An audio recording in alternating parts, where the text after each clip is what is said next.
Kumushkhon Khodjaeva against Hirose Junko. Uzbekistan against Japan in this one.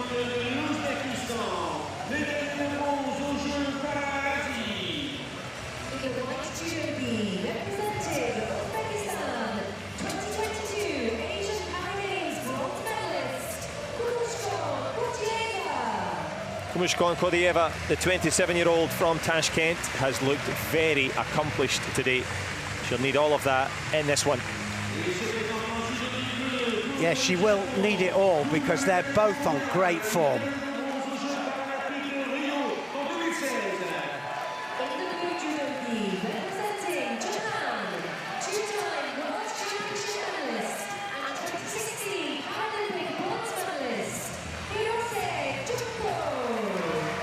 Well, Junko Hirose will make her way in. Enkeshet Turbat from Mongolia, the referee in charge of this one.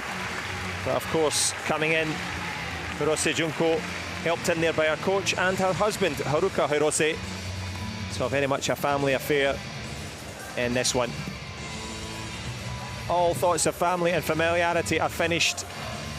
And if you're brand new to judo, a warm welcome. This the final and this the route through. Yes, they've, well, Hirose just missed out on a medal at the last Paralympics. He's already gone one further, but she'll want to make sure that it's gold. She's had good posturing all the way through, and we talked a lot about that yesterday. Good posture, good technique coming from the good posture.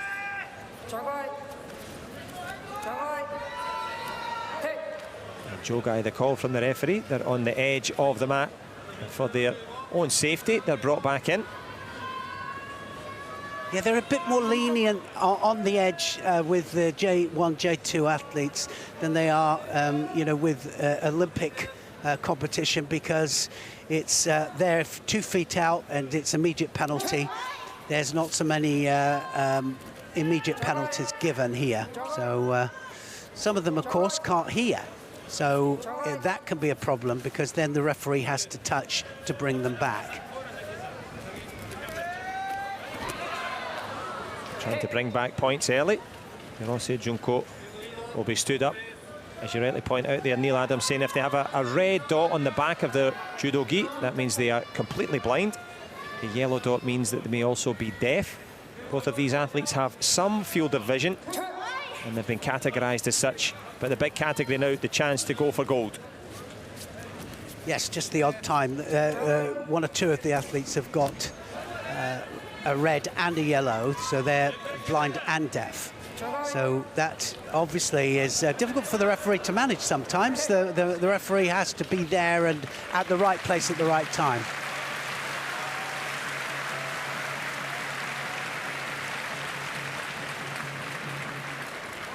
And that, of course, the watchword of all combat: right place, right time, as they're gripping up in the centre, looking for that dominant grip.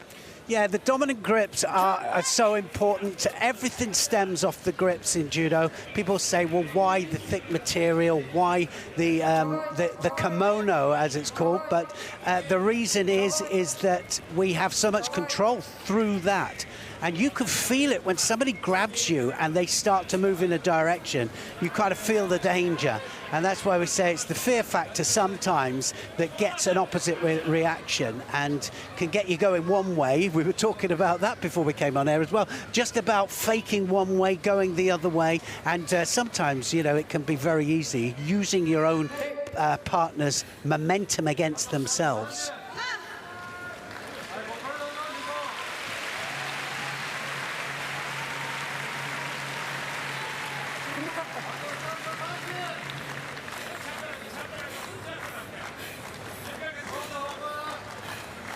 You can hear the heavy breathing. Hirose Junko, Khodjaeva, Kumushkhon pushing themselves to the absolute limit here. Yes, that wasn't far off either there. She was right the way in there with the leg, and sometimes the coordination to get in between the legs there, the uchimata that goes right the way between the legs. The problem being, of course, then the support leg has to go in deeper as well. So quite often, and I think we're going to see it in a few of the matches in the future, a little bit later on, because we saw some great readjustments earlier on in the day for techniques.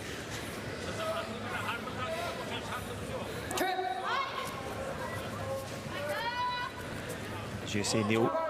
So judo were drawn to the arms of the opponents, but also the feet, worth watching. And you mentioned that supporting leg. We saw their attempt at the Seoinage throw, but also the leg that's furthest away. Also, they have to drive that in. It's about driving it in, and also about having the feet pointed in the right direction, because where the feet are pointing as well is quite often, and the head, where the rest of the body goes.